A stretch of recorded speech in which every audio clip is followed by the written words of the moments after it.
bonjour, bienvenue à tous pour cette nouvelle vidéo qui intervient dans la série de Parlogos consacrée aux commentaires des lectures du dimanche pour le moment. Et comme le prochain dimanche, nous abordons un temps particulier, celui de l'Avent. L'Avent, c'est un terme qui est venu du latin qui veut dire « avenue »,« avènement ».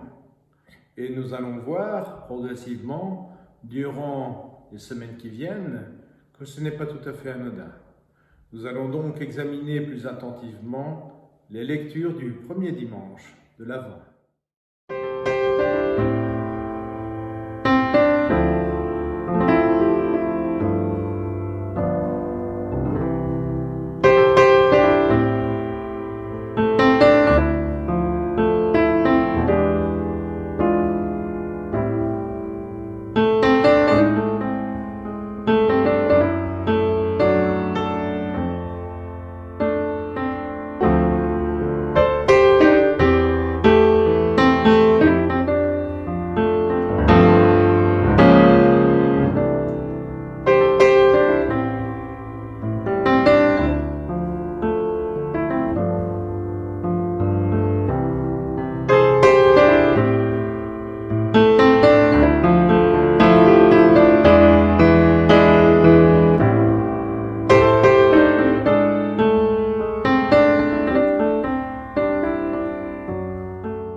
Une question magnifique et pleine de sens pour le temps que nous vivons en ce moment, le temps liturgique de l'Avent.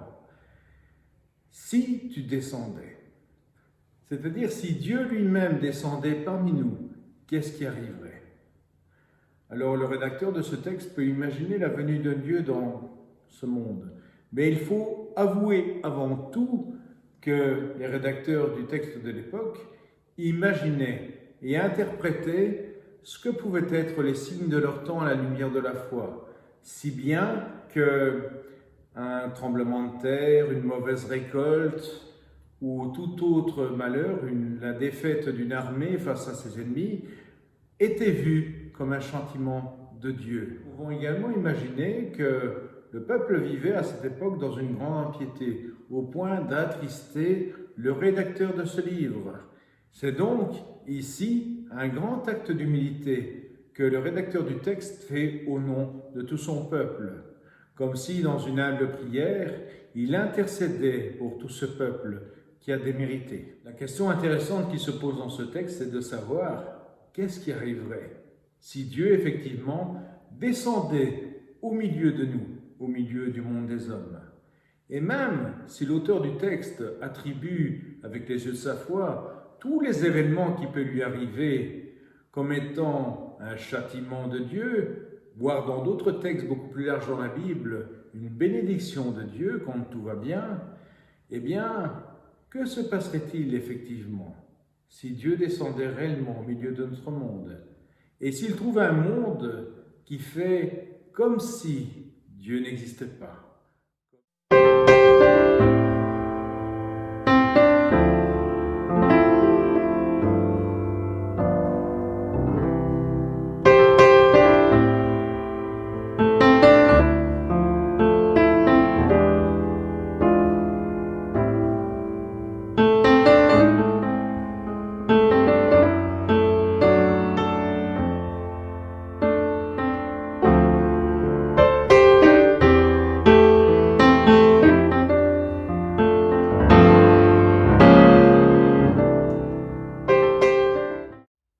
La deuxième lecture fait état de ce qui peut arriver quand nous témoignons de notre foi.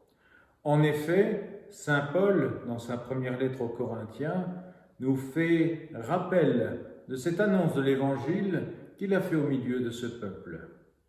Alors, si toute mission peut être couronnée de succès ou d'échec, ici, visiblement, il semble être cas d'un succès.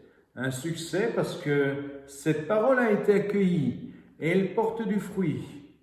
Grâce à l'accueil de cette parole, l'Esprit Saint vient agir dans le cœur de ce peuple et il peut vivre de tous ces charismes qu'offre le Saint-Esprit. Mais malgré tout cela, saint Paul leur rappelle qu'il est important de se centrer sur le Christ.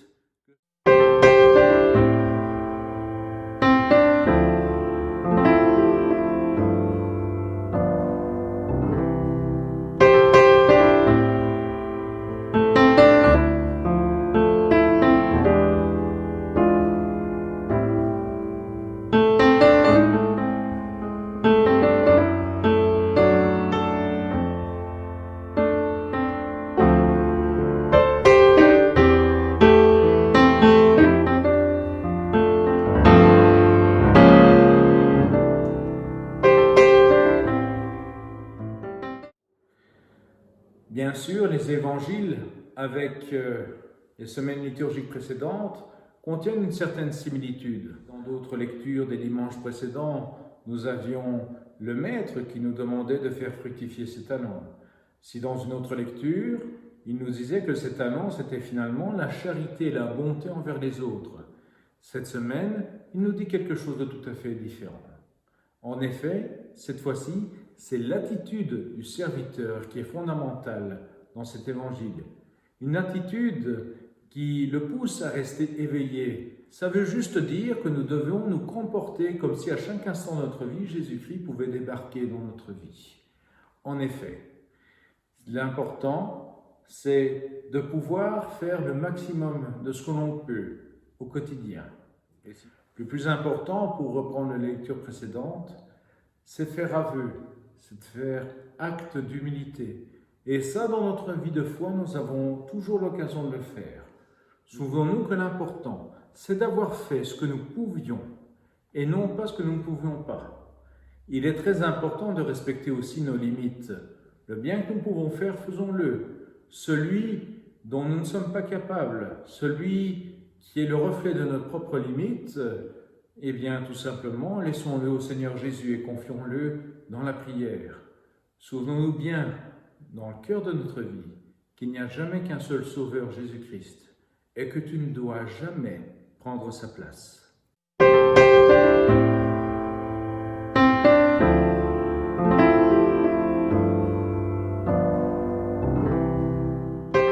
Quels conseils pratiques je pourrais vous donner cette semaine-ci? Le temps de l'Avent est un temps de préparation, un temps où nous nous préparons à réaccueillir le Seigneur Jésus-Christ. Dans ce temps, nous pouvons tout simplement nous poser la question de savoir si nous avons fait acte d'humilité, si effectivement dans notre vie, comme dans la première lecture, nous avons admis nos fautes, nos faiblesses envers le Seigneur. Nous pouvons nous poser la question de savoir qui est Dieu pour moi. Est-ce que je connais finalement vraiment notre Dieu? Parce que Dieu, avant tout, c'est le Père prodigue. C'est celui qui court vers son enfant, qui a dilapidé sa fortune. C'est celui qui le serre dans ses bras et qui célèbre une fête parce qu'il est revenu.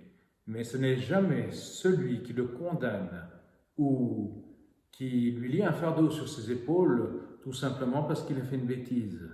Dieu est amour, et s'il t'aime, est-ce qu'il aurait lié un fardeau sur tes épaules, des catastrophes ou des malheurs, juste pour te punir? Je ne le pense pas. Si c'est ça, il est important de faire le ménage dans ta vie spirituelle. Effectivement, nous pouvons nous demander aussi, comme dernier conseil, de savoir comment nous vivons notre vie de foi au quotidien. Est-ce que nous vivons finalement comme des hommes sans foi ni loi? Même si nous nous prétendons croyants, même si nous allions à l'église tous les dimanches, même si nous communions tous les dimanches, est-ce que notre vie de foi correspond à ce que nous sommes? Est-ce que finalement nous ne sommes pas pétris d'apparence? Est-ce que finalement nous attendons le Seigneur Jésus sérieusement? Que ferions-nous si aujourd'hui il frappait à notre porte? Est-ce que nous serions surpris? Est-ce que nous serions mal à l'aise? Est-ce que nous serions contents de le voir? J'ose espérer pour que chacun d'entre vous, nous soyons contents de le voir et que nous puissions lui sauter dans les bras en disant « J'attendais impatiemment ton retour ». Si entre parenthèses, tu as peur de ce jour, il est temps de remettre ta vie de foi en question et de te poser les questions de savoir comment tu pourrais être heureux de le rencontrer un jour.